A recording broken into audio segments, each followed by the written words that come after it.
Bismillahirrahmanirrahim. Assalamualaikum warahmatullahi wabarakatuh. Perkenalkan, nama saya Rifan Syarul Hidayat dengan NIM 530202100043.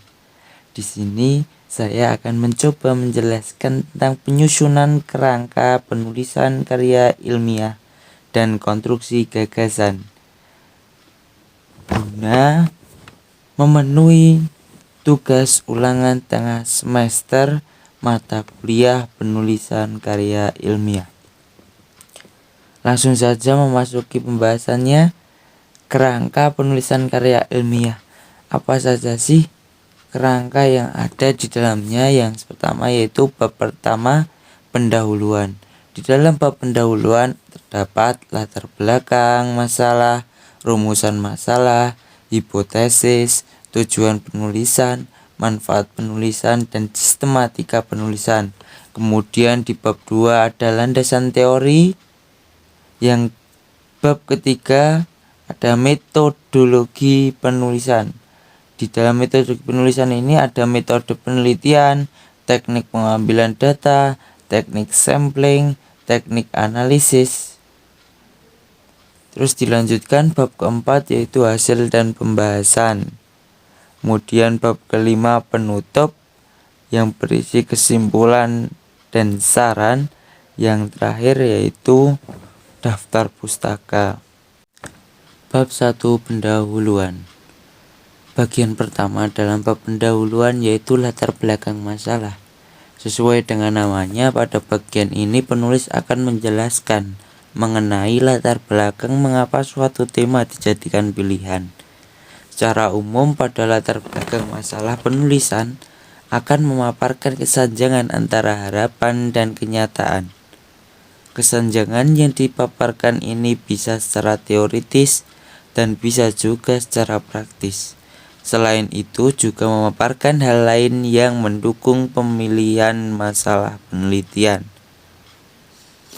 Dalam susunan kerangka penulisan karya ilmiah berikutnya di bab pendahuluan yaitu rumusan masalah. Rumusan masalah merupakan bagian yang menyatakan berbagai masalah yang akan dicari jawabannya. Biasanya berbentuk kalimat tanya dan merupakan suatu pernyataan. Setelah rumusan masalah yaitu hipotesis. Apa sih hipotesis itu? Hipotesis merupakan bagian dengan menyatakan sejumlah jawaban dan yang sifatnya sementara. Maksudnya di bagian hipotesis ini penulis akan menjelaskan jawaban dan pertanyaan yang ada di dalam rumusan masalah. Dan jawaban ini bersifat sementara ya. Yang kemudian dilanjut dengan tujuan penulisan. Tujuan penulisan di sini bagiannya menjelaskan tentang sasaran yang ingin dicapai dari suatu kegiatan penelitian. Tujuan penulisan biasanya ditulis dengan bentuk daftar. Hanya saja pada penulisan rumusan masalah berbentuk pertanyaan, maka di tujuan penulisan berbentuk pernyataan. Kemudian manfaat penulisan. Pada bagian ini penulis akan memaparkan berbagai bentuk manfaat yang bisa didapat oleh penulis maupun pembaca dari penelitian yang dilakukan. Terus sistematika penulisan. Terakhir di bab pendahuluan ini ada sistematika penulisan yang menjelaskan tentang gambaran keseluruhan dari isi karya tulis ilmiah yang disusun. Bab kedua dalam susunan kerangka karya ilmiah adalah landasan teori. Sesuai dengan namanya, pada bab 2 ini penulis akan menjelaskan tentang teori-teori atau ilmu-ilmu yang menjadi dasar dilakukannya kegiatan penelitian. Bab ini terbilang bab yang mudah untuk diselesaikan para penulis karya ilmiah. Sebab teori diambil dari buku atau sumber lain yang dijadikan referensi atau rujukan dalam menyusun karya ilmiah. Pada bagian ini juga sering dijumpai sitasi atau mengambil kutipan dan kemudian dicantumkan sitasi atau kreditnya. Penulis bisa menulis kutipan langsung dan menyalin semua kalimat sumber. Namun bisa juga memakai kutipan tidak langsung, bisa dengan menyusun paragraf atau menyederhanakan suatu pernyataan dari penulis lain. Apapun bentuknya, wajib menggunakan sitasi untuk menghindari tindakan plagiarisme. Selain itu, teori yang dipaparkan wajib sesuai dengan tema penelitian. Bab ketiga, metodologi penulisan. Bagian pertama dari metodologi penelitian adalah metode penelitian yang menjelaskan tentang metode yang digunakan dalam kegiatan penelitian yang dilakukan penulis. Pada bagian ini akan dijelaskan tentang apa dan siapa yang diteliti, cara memilih sampel data yang dikumpulkan, dan teknik analisis data. Berikutnya adalah teknik pengambilan data yang menjelaskan tentang teknik yang dipakai penulis dalam mengambil data penelitian. Sebab dalam proses pengambilan data memang terdapat beberapa bentuk teknik atau cara. Salah satu atau beberapa akan dipilih peneliti dan dijelaskan di bagian ini. Bagian berikutnya di metode penelitian yaitu memaparkan teknik sampling. Dalam sampling, peneliti mengambil contoh sampel dari suatu populasi yang merupakan subjek penelitian. Sebab melakukan penelitian terhadap keseluruhan populasi bisa memakan waktu lama, menguras banyak biaya dan lain-lain, sehingga perlunya diadakan teknik sampling. Selanjutnya, penulis akan menyusun bagian teknik analisis, di mana dipaparkan proses analisis data penelitian untuk bisa dijelaskan menjadi bentuk data lain yang mudah dipahami oleh banyak orang. Teknik dalam melakukan analisis data juga beragam. Peneliti perlu memilih yang sesuai. Bab 4, hasil dan pembahasan. Bab 4 adalah bab inti yang juga disebut dengan bab pokok, sebab berisi pembahasan hasil penelitian.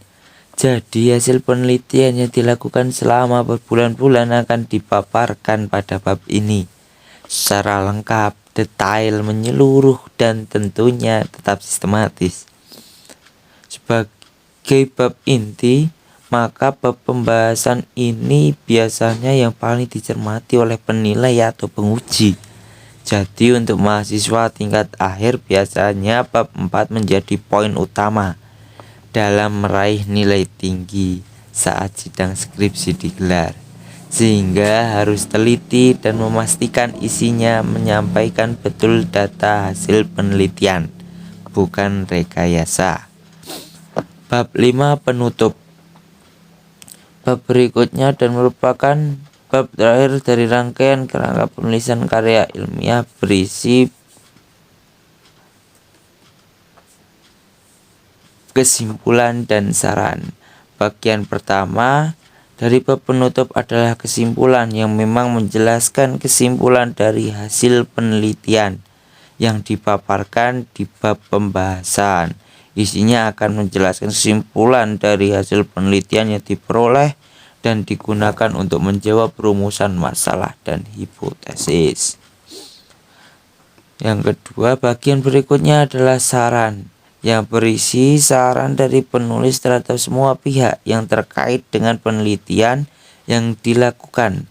Saran ini bisa menjadi masukan untuk proses implementasi hasil penelitian ketika mampu memperbaiki kondisi atau menyelesaikan masalah di lapangan. Dilanjutkan dengan daftar pustaka. Daftar pustaka masuk dalam bab tersendiri, yakni bab 6. Pada bab ini penulis menyusun daftar dari semua rujukan atau referensi yang digunakan untuk melakukan penelitian dan menulis laporan hasil penelitian tersebut. Daftar ini berisi detail rujukan dimulai dari nama penulis, judul tulisan, tahun terbit, nama penerbit, dan kota terbit.